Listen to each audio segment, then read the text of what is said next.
Beda sebenarnya, reksadana yang saham yang ada di reksadana dan, saham individual. Saya selalu bilang ke banyak orang yang baru memulai ke investasi saham gitu, carilah perusahaan atau carilah saham yang produknya itu sehari-hari kita pakai atau kita sering lihat.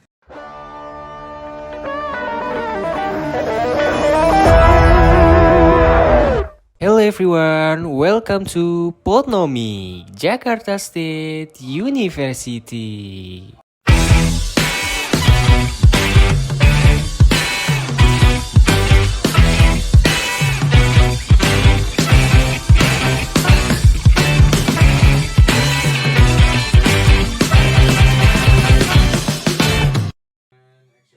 Hello Hello everyone, everyone. welcome back to Potnomic, Podcast Podcast Economic Economic and Education. Education. So today we're gonna talk about tips investasi ala mahasiswa. Okay, my name is Fahri Fahrudin Aryawan from Pendidikan Ekonomi and my friend is Devan Raditya Tama from Pendidikan Ekonomi and our speaker, his name is Dava.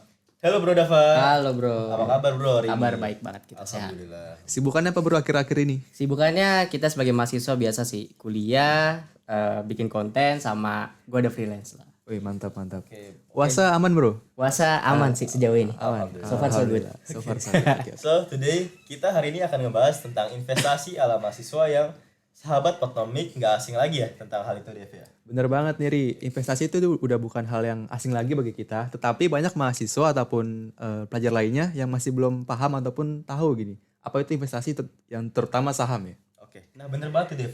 Nah maka dari itu hari ini kita akan ngebahas hal-hal dasar tentang investasi ala mahasiswa. Khususnya aplikasi dan investasi apa sih yang digunakan saat ini oleh mahasiswa. Oke. Langsung saja kita langsung bertanya kepada narasumber kita yaitu Dava. Oke Dava, Oke. jadi ada beberapa pertanyaan. Yang pertama itu ada jenis investasi apa sih yang Anda gunakan saat ini yang bisa menjadi rekomendasi para sahabat Potnomic yang untuk digunakan untuk investasi saat ini. Oke, kalau untuk jenis investasi yang saya lakukan, Iya. itu ada dua jenis. Oke. Yang pertama itu ada reksadana, Iya. dan yang kedua itu adalah saham. Nah, bedanya itu apa ya untuk saham dan reksadana? Oke, kalau untuk bedanya reksadana dan saham sebenarnya ini sangat beda ya. Kalau saham itu dia kita mencari perusahaan sendiri, yang dimana kalau misalkan perusahaan itu cocok dengan kita, bisa kita beli gitu sendiri. Jadi milik kita pribadi. Oke, baik. Tapi kalau reksadana itu adalah sistem manajer investasi. Jadi sistem dari reksadana itu kayak kita nyetorin uang kita ke manajer investasi dan yang nanti ya manajer investasi itu menginvestasikan lagi uang kita. Jadi uang kita dikelola sama orang lain lah gitu. Orang yang emang udah ahli di bidang investasi. Nah, untuk pemula itu cocoknya yang mana ya? Kalau untuk pemula sebenarnya saya nggak bisa langsung merekomendasikan satu instrumen.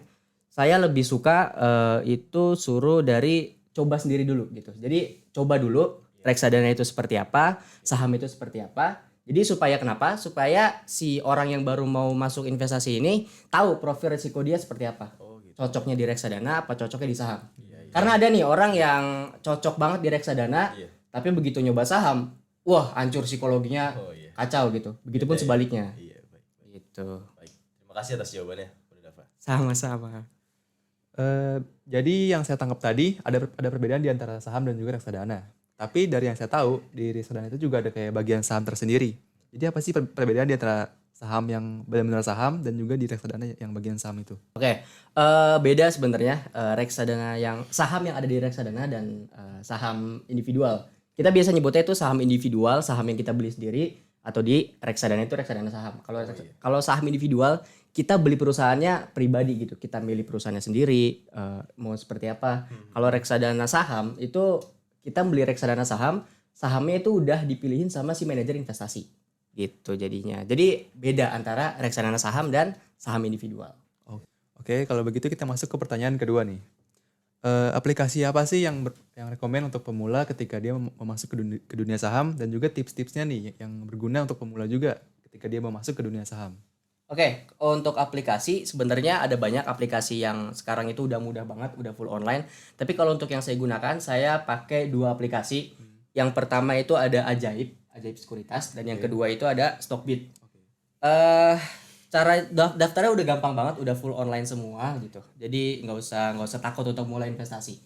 Nah, kalau untuk cara pilih saham untuk pemula, saya selalu bilang ke banyak orang yang baru memulai ke investasi saham gitu. Carilah perusahaan atau carilah saham yang produknya itu sehari-hari kita pakai atau kita sering lihat. Contohnya misalkan kita bangun pagi, habis itu mau mandi, berangkat ke kampus, kita pakai sabun Lifebuoy atau sabun Lux atau misalkan odolnya itu Pepsodent. Itu ada perusahaannya namanya Unilever gitu. Kita bisa beli di bursa. Selesai mandi, misalkan kita mau makan roti. Ada juga perusahaannya, nama perusahaannya itu Sari Roti. Juga bisa kita beli di bursa dengan kode ROTI. Selesai makan roti kita berangkat gitu kan. Berangkat menggunakan mobil let's say. Misalkan Daihatsu atau Toyota. Itu juga ada di bursa dan kita bisa beli. Namanya adalah Astra Internasional atau kode sahamnya itu ASII. Nah, biasanya kan setiap hari kita untuk nelpon, SMS, WA butuh yang namanya kartu gitu kan. Nah, kartu juga itu ada beberapa provider yang bisa kita beli perusahaannya di bursa. Telkom, ada Indosat, ada XL, ada Smartfren gitu, ada banyak.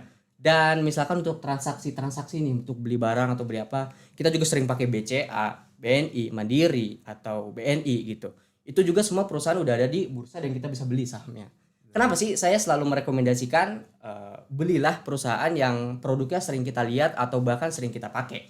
Itu karena biar memunculkan efek kepercayaan diri pada investor baru.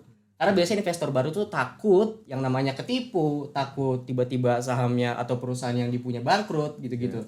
Jadi ketika ada punya produk dari perusahaan yang kita pakai, dia punya kepercayaan diri. Oh, saya pakai nih produknya nih. Jadi perusahaannya masih ada dan masih memproduksi gitu. Jadi nggak takut dalam diri si investor baru itu.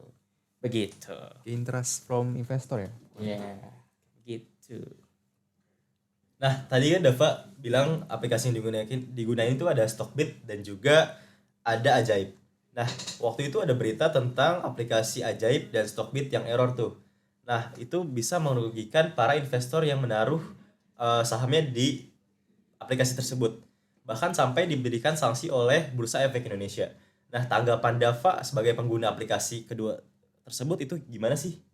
Tanggapan saya untuk masalah-masalah seperti itu sebenarnya itu masalah yang sangat wajar untuk sebuah aplikasi baru gitu. Kenapa? Karena biasanya masalah-masalah kayak gitu ada karena yang pertama banyak banget orang yang mengakses aplikasi tersebut yang berakibat servernya down atau error bagaimana gitu. Dan menurut saya dampak dari errornya aplikasi tersebut itu tidak terlalu berdampak kepada investor, tapi lebih berdampaknya kepada para trader yang sering bertransaksi di bursa itu setiap hari, setiap jam, bahkan setiap detik. Karena untuk para investor, biasanya investor tuh membeli saham dalam jangka waktu tertentu. Kayak misalkan dia screening saham nih, nyari saham, terus beli langsung banyak, dan udah tuh setelah beli si investor tuh biasanya udah nggak pernah buka aplikasi sahamnya atau udah nggak pernah ngeliatin chart grafik-grafik gitu. Beda sama trader. Kalau trader itu dia kan setiap hari ngeliatin chart, tiap hari jual beli. Itu akan sangat berdampak dengan error-errornya seperti itu.